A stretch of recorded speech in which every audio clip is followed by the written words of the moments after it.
Welcome to Leaving Academia, Becoming a Freelance Editor, the podcast. I'm your host, Paulina Cossette.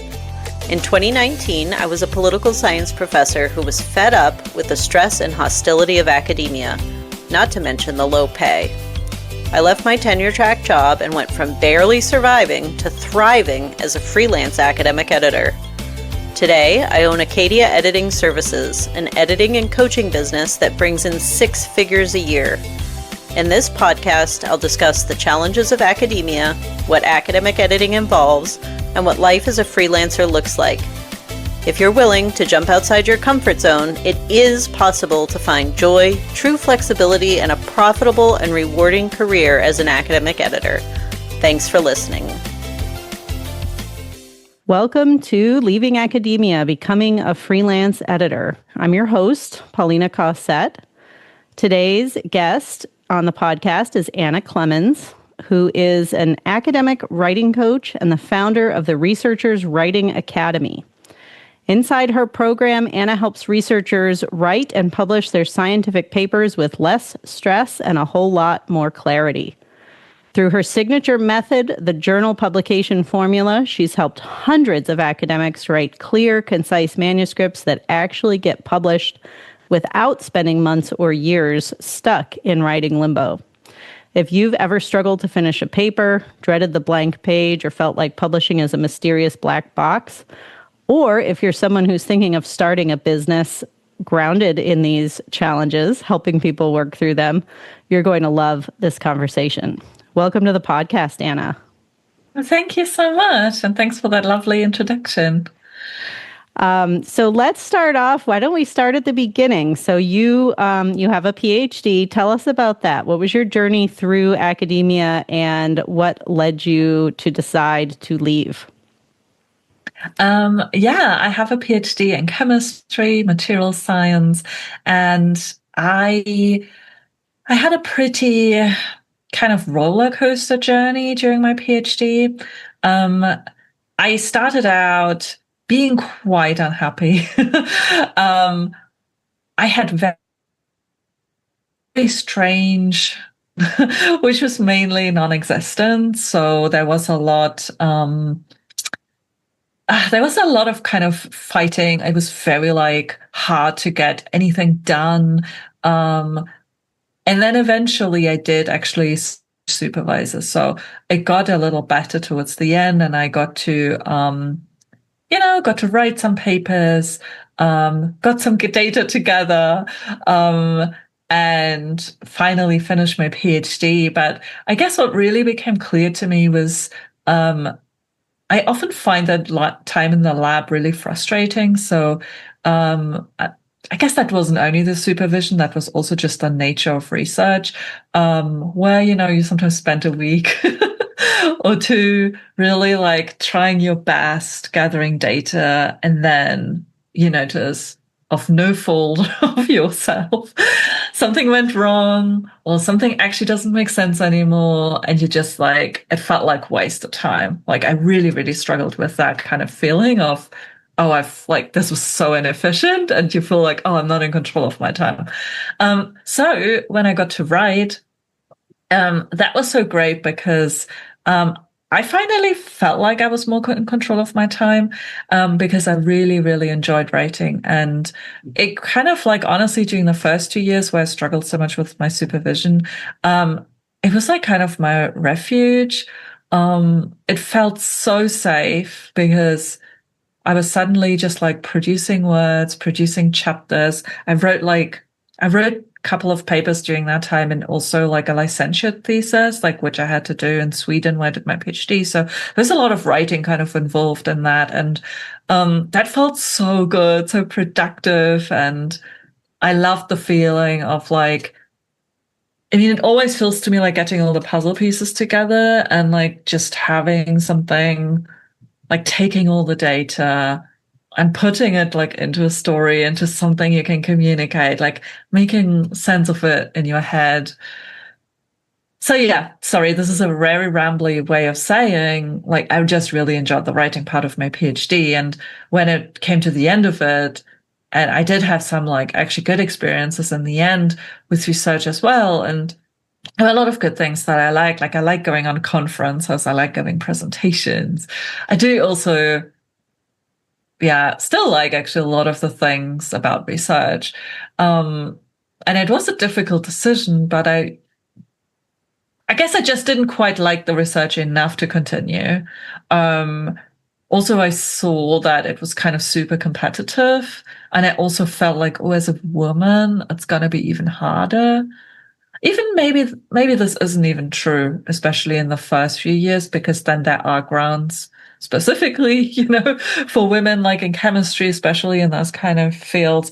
But I don't know, it just felt like, oh, this would be too hard. And I just reflected on what I really wanted to do and where I really thrived. And it was so clear, well, the writing is where I thrived. Like the other things were also good, but the writing was where I was like, this is really it. And at what point in the PhD program did you realize or decide that you didn't want to go on the traditional academic track, that you wanted to do something with writing instead? It's so hard to say. During the last kind of like, I mean, it was so intense, right? I think I never really gave it a lot of thought during the PhD because it was just so much. There was so much to do, and I just like had this like tunnel vision. Oh, I need to finish this PhD. And then I just felt like, oh, I need to have a bit of a break afterwards. And I actually, when after I graduated, I was like, oh, I want to have like a blog about cooking, about vegan cooking. Like, this is what I thought I wanted to do. I just wanted to be creative in a different way. And I guess write in a different way. And I published like 5 recipes or something. And I stopped. But So I just think, you decided not to go on the job market and to take time off. Yeah, I wanted to take time off and just reflect, I think. I think I just needed some time and be like, okay. And I actually had like a career coach during those, I don't know, it was like 2, 3 months. And I was like, yeah, trying to figure out what I want to do. But the reflection, like it was just so clear that I want to do something like more creative and something with writing. And I started like looking through like Indeed.com and just putting in science and writing and seeing what kind of jobs came up. And I would do like a lot of different gigs. Like I just started freelancing basically just to explore what's out there. I think I also applied to like jobs. I'm pretty sure I applied to like journal editing jobs. Or at least one, maybe. Yeah, so I would mainly try to actually do the work. And I noticed I really like thrived as a freelancer, I guess, during that time, like thinking about it now. This is actually something, yeah, that became then more and more clear. I also did a couple of internships. One was at like a popular science magazine. As the German daughter of Scientific American. So they're based in Germany, and I moved to Germany. So I'm from Germany originally, but I hadn't actually written in German and not actually spoken very much German for years by the time. And I went there, and it was a bit difficult at first because you lose your language abilities. It's really funny, but you can lose like your mother tongue or your first language a little bit. I'm better these days because I use it more, but I didn't use it that much then. But I did this internship and it was really cool. It was really fun. Like I really learned how to write more like, journalistically or more like proper science writing where you actually report about science news. I would write like longer features. And that was really, really fun. Like I would get to research. I was like, yeah, any subject I was interested in. Like I would initially write more about like chemistry subjects, but I also wrote about psychology and other things. And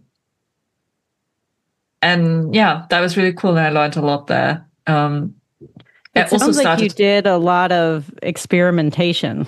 with the freelancing and the internships and stuff to try to Yeah, figure yeah, out what else yeah, was out there and how your existing skills might fit in a different context. So how yeah. did you get from there to the writing coaching? Yeah, it's so funny, but I think I always like just followed this. Like, I always want things to feel in alignment. So I think, I don't know, I'm just wired this way that I want things to be like in congruence with my values and what like feels right to me and what I want to do and what like kind of suits my work, like the way I work, I guess. So while I was working at this popular science magazine, I noticed that I don't work very well in an office with people. Well, I mean, I also, I guess, experienced that during my PhD as well, but I was like, I work best when I'm just on my own. um, I like working like from home, just like being able to go super deep. Um, and I needed quiet and all the things. And I was like, I don't know if I can be employed. Like that was what I was thinking. Because they did invite me to apply for like actually like this happens really rarely, but like an editor position freed up. And they were like, this is in chemistry. And they were like, apply, like go apply. And I didn't because I was like, this would be perfect, like even to me half a year ago, that would have been perfect. And it wasn't anything about the place. I loved the place. I loved the work. But I think it was more the realization, oh, I don't want to be employed by someone else. I just want to do my own thing. And yeah, I don't know, maybe I feel that a lot. I'm the same way. I really like being. I'm not an introvert because I enjoy talking with people in social settings, mm, but I'm highly sensitive, and so it just tends to be very overstimulating for me. Like if I go hang out with my friends, I have a great yeah, time, but then I need time to alone to recuperate. And so I think I have the same experience where I don't like being in an office setting. I love to be at home, to work from home, and just much happier yeah. that way. Yeah. Yeah, you put it really well. I think I'm exactly the same. Like I'm really easily overstimulated by all the sensory input. Um, and I think I only noticed like I could only put this into words quite recently, like in the last year or so. It's really funny. Like I just thought, oh, this is just I'm just a little weird like that. There's if you've never heard of it, there's a great book by Elaine Aron, who it's called The Highly Sensitive Person, and she talks Okay. about it. It's actually a neurological quirk or feature, or I don't know. So I got it to helped read me this. understand it a lot more. Okay, Yeah. that's amazing. I really have to read it because I also recently moved away from the city. I lived in the city in Prague for 7 years, and I live in the countryside now. And it's like my life has changed, like, and when I go there now, it's like I'm like, how did I manage to even exist? Like my mood immediately turns sour. Like I become such a horrible person while I'm there. I I'm just the can't same way take with that too. it.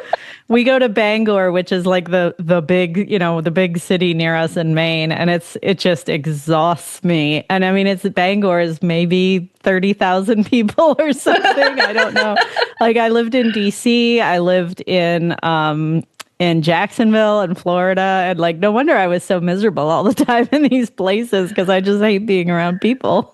Right, right. It's so interesting.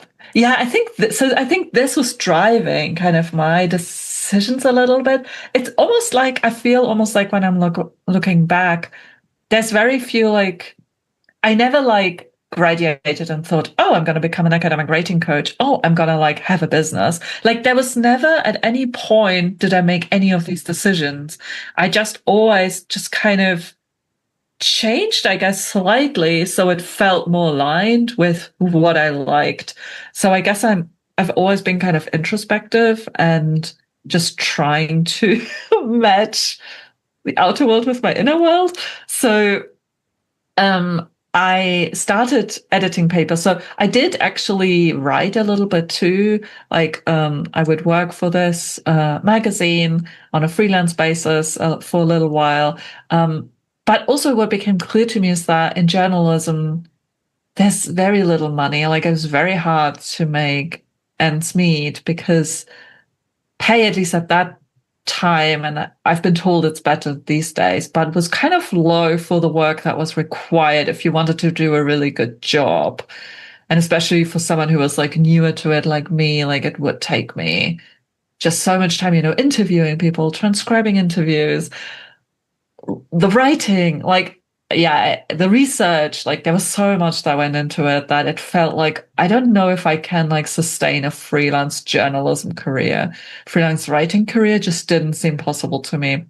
So I started editing manuscripts for researchers, and that was surprisingly a lot of fun to me because it was again this like puzzle pieces feeling where I really feel like I'm reading something and I'm like, oh, I think this is where they want to go. I think this is where the story is. Let's just like rearrange this here and here and here and make this into what to me felt like this like cohesive piece.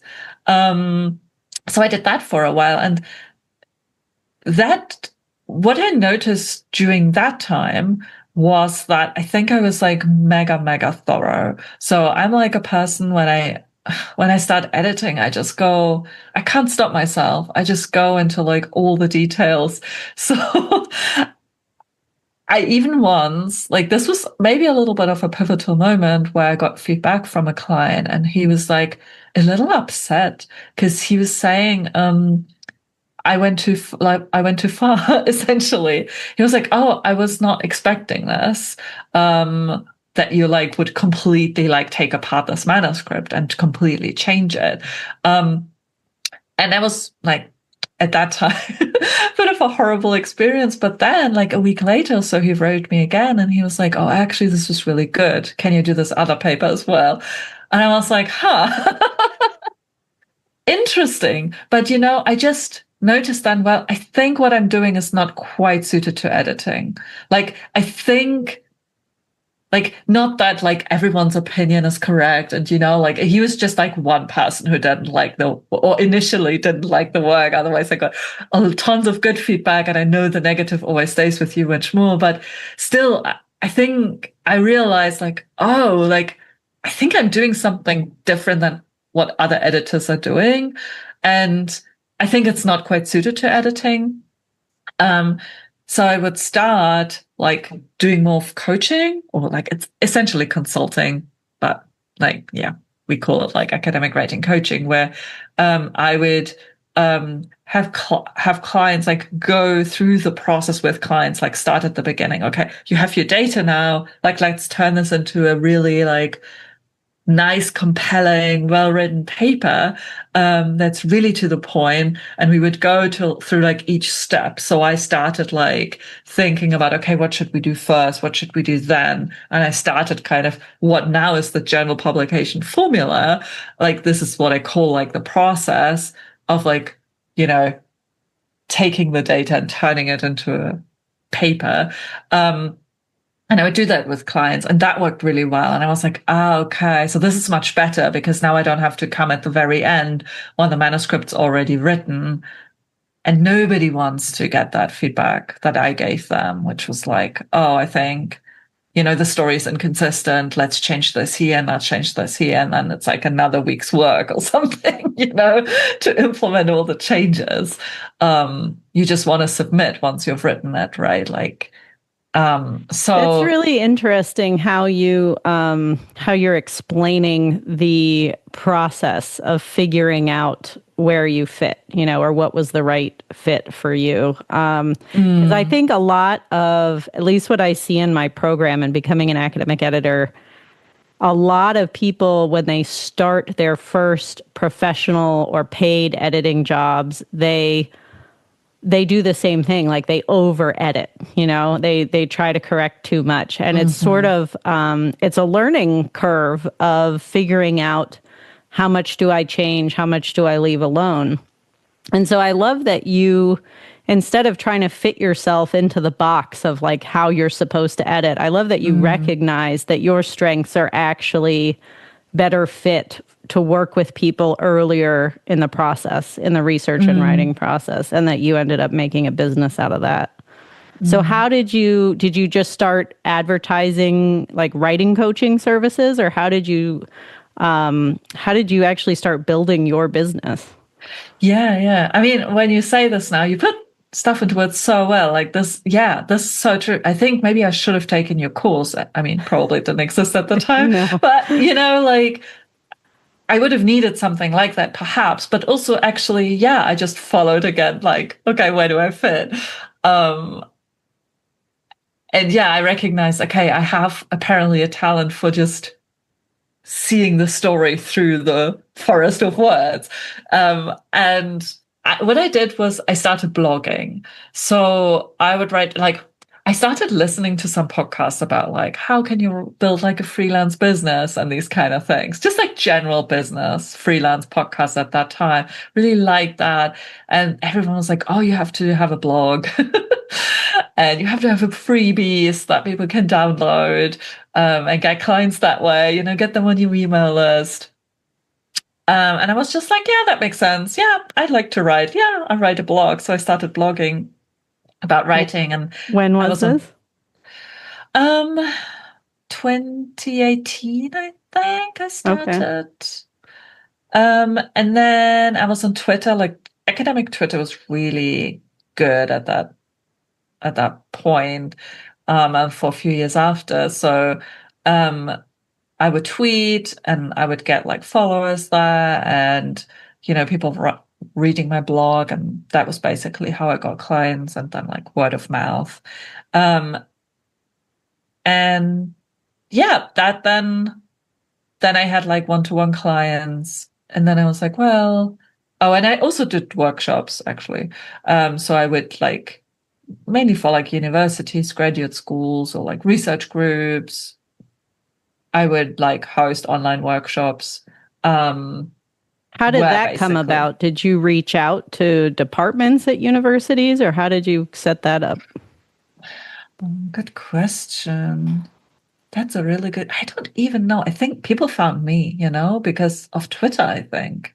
And was it like Good. departments that would pay you to have the workshop for their Yeah, faculty or for their grad students, or? yeah, exactly. Or graduate schools, or just, PIs found money to hire me to teach their trainees.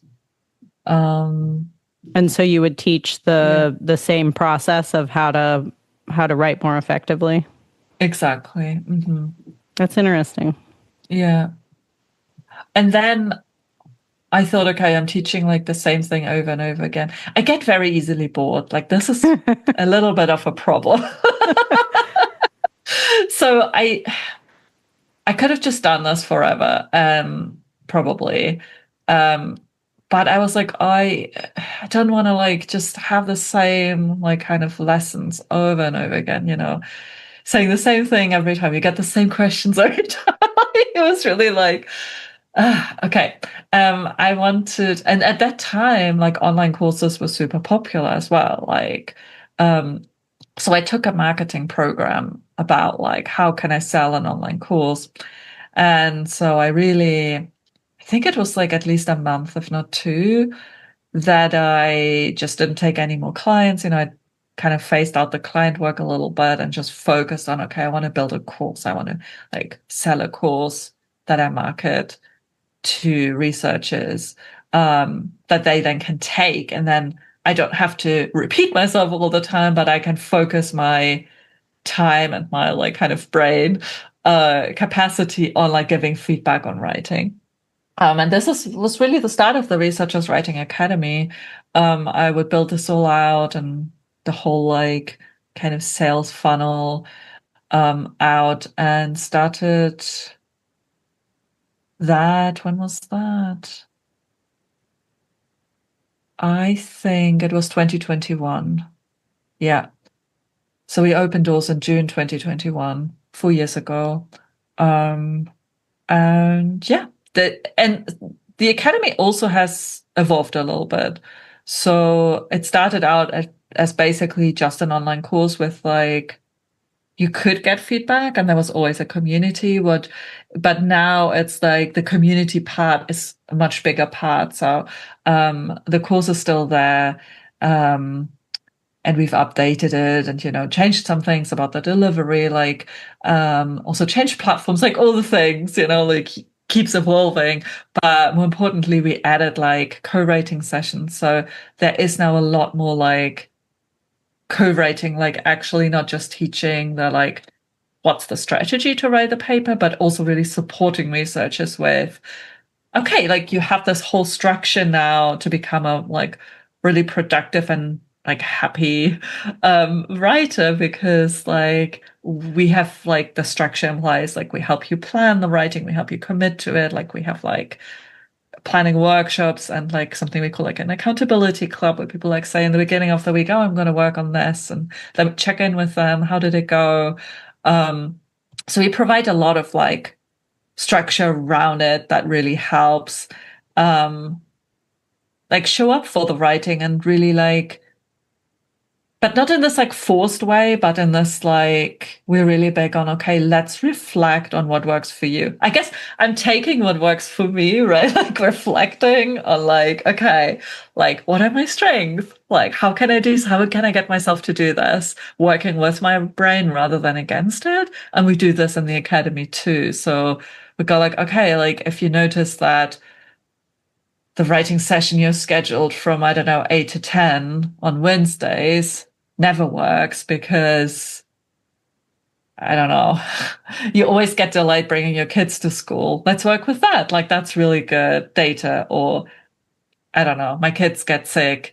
Anything that can happen that can derail writing. Let's just look at this a bit more objectively and see how we can change your system so you can still make it all work. Or if indeed co-writing did work for you, would like a lot of people like find out in the course of our program, oh, so actually this sounds so simple, but just having this in my calendar, I don't know, Wednesdays from 9 to 10, I'm attending this co-writing session and I see the same faces every week. Just helps me so much. I always write then. Like, and it sounds so simple and it's still so effective. Like, yeah. So we added on all those kind of components. So now it's like, yeah, a much bigger program, but still the core is the same with the journal publication formula. So you have, it sounds like you have the online course aspect that is videos, probably some other workbooks or some, other resources. And then, but the main draw is what you're describing, this community support where people can be held accountable, they can get feedback, they can get to know others who are in a similar situation. So how does that, in terms of like, when you were setting up this program structure and making changes to it over the years, how is it set up now? Do people enroll for a year and get access to the community for a year, or is it a certain time period, or what does that look like? Yeah, it is a year. So the initial kind of commitment period we have is 12 months. And you can choose either like an annual subscription or a monthly one. But even for the monthly one, like you're locked in for 12 months. And after the 12 months, you can like cancel whenever, basically. Yeah. Yeah, but you're right that, yeah, it did kind of the community has become a bigger draw. And this is actually something in my marketing that I'm only now addressing. Like it's funny sometimes, or this has been this is, I think, a bit the challenge in this job, in this world, that you develop one thing and you need to also find time to develop the other thing. So I developed the program, like, and it's, I love it. Like, it's so much fun. Like, we are like a team of people now developing it. There's some community ambassadors who also help me, and, so it's all these things. And then the marketing got a bit like stuck, I think, on what I initially did. I haven't made so much updates to that whole side. So only now I'm like, okay, we need to like start a bit from zero here again and like adapt this whole thing. So we're really selling Yeah. everything that's there, because some people are surprised. They're like, oh, okay. Like they thought it's just an online course, more or less. Yeah, I think I fell for this misconception that, oh, I can just make an online course and it'll be passive income and that'll be the end of it. And like that is not true at all. No, not at It all. is so fun. I love doing it. There's many aspects of marketing that I enjoy, but yeah, you really do split your time between serving your clients and your students who are inside the course, which is Hmm. thrilling. And I love that. But then you also have to split your time with figuring out how to market it, how to reach people, how to bring people into your universe, and Hmm. what are their main concerns and the problems that they're struggling with, and how do you talk to them about it? How do you build trust? How do you get them to believe in you enough and believe in themselves enough to get them to Hmm. commit to a year or whatever somebody's program is? But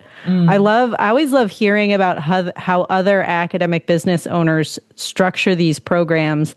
And also because for everybody listening, I want people to see, if you are an academic and you are thinking about starting a side hustle or leaving, you you can do this, for Mm. me, maybe you can speak to this from your experience, but for me, creating the curriculum for the course and setting up the course is not that different from what I did as a professor, and Mm. teaching and all of that. I think where you really have to learn stuff is the marketing side. And like you said, you took a Mm. marketing course and all that. And Mhm. that to me was the learning curve. But you absolutely can find a niche that you love, like you did with writing, Mm. and apply your expertise in this new context, and working with people who are lovely and wonderful and who you can support Mhm. and who support each Mhm. other. So yeah. Did you find that you were able to draw on your academic training and skills when you were building out this part of the business?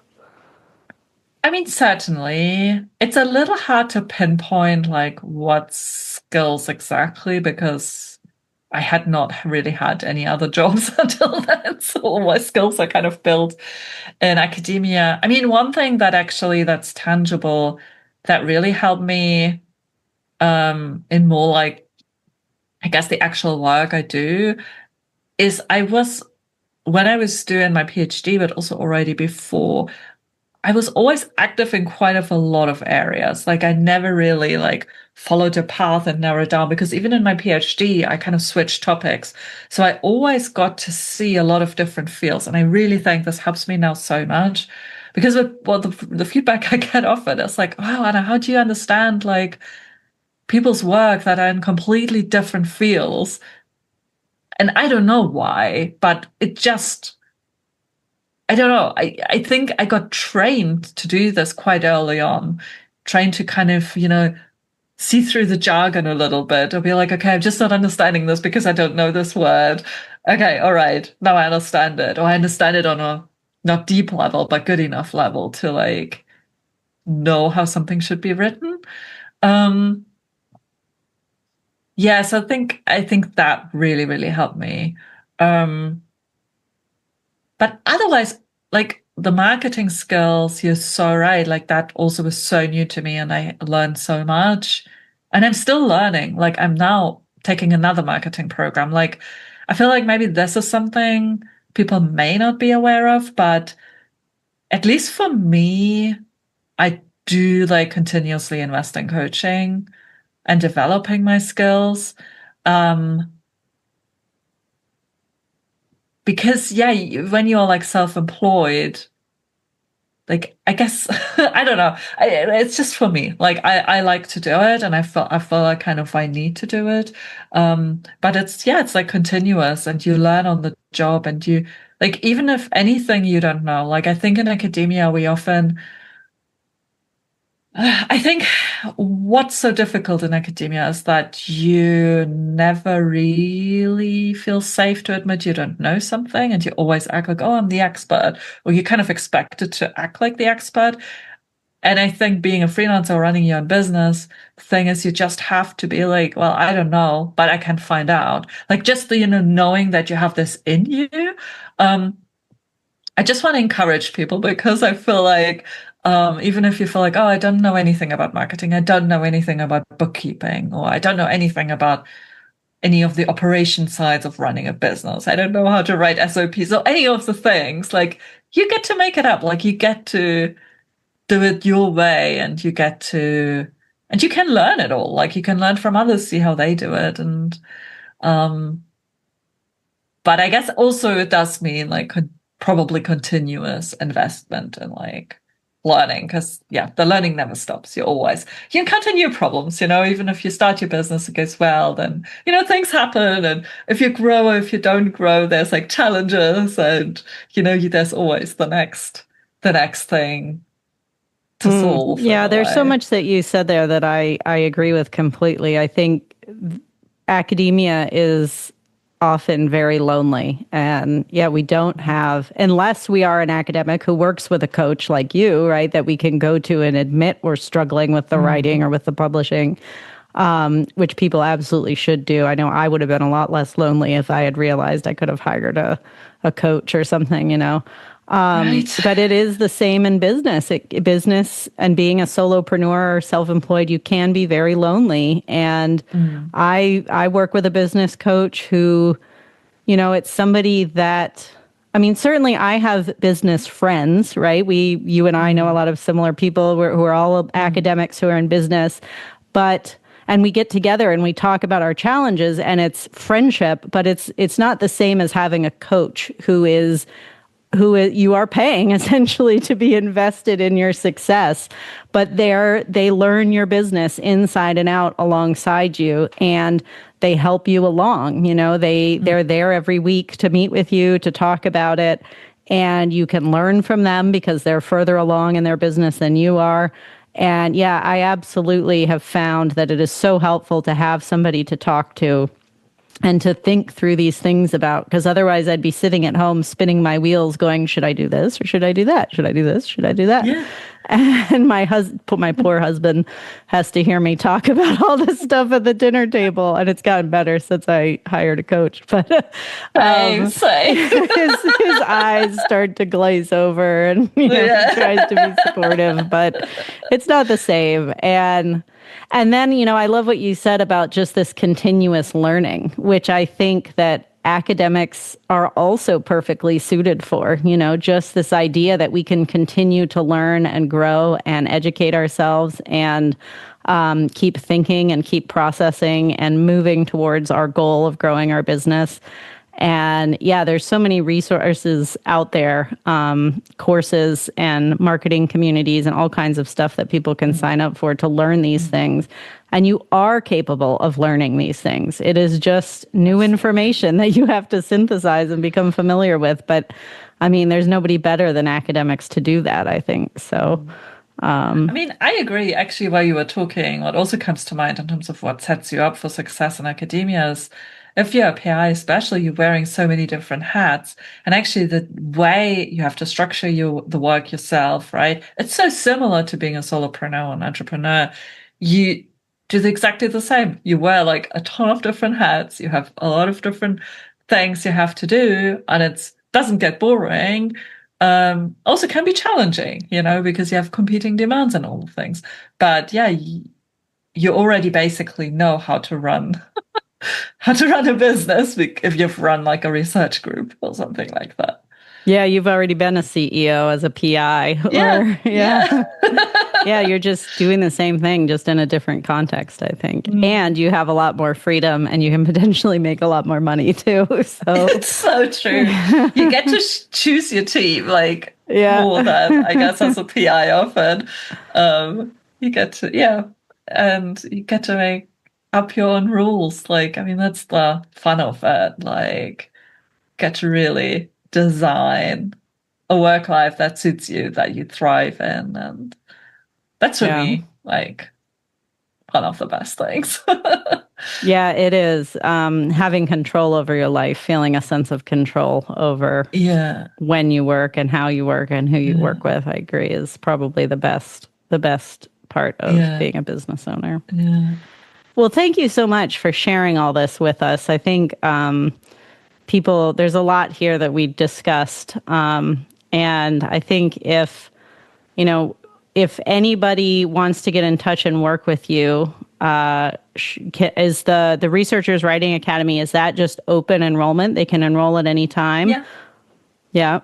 That's open enrollment. We do have like special events every now and again. Next one is coming up end of October, where we host like a 2-week writing sprint. And if we do a special event, that's always like included in the membership. So you're not missing out. But yes, open for enrollment. And we have a free training on my website. So if you just want to see, okay, what's Anna like? What's the journal publication formula like? And walk you through sort of all the steps of that and what's included in the Researchers Writing Academy. You'll definitely find out whether, you're a good fit. And where can people go to get that free training? That's annaclemens.com/training. Great. I'll put that in the show notes. And thank you. Well, thank you so much, Anna. It's been so lovely talking with you. Thank you, Paulina. It's been really good. Thank you for having me. If you're unhappy in academia and you think you might be a good editor or writing coach, check out my course, Becoming an Academic Editor. This digital course is paired with a 12-week group coaching program to support you through your decision to leave academia or not, and to start building a profitable and rewarding academic editing business. Learn more by going to acadiaediting.com/become an editor. Thanks again for listening. I'll see you next time.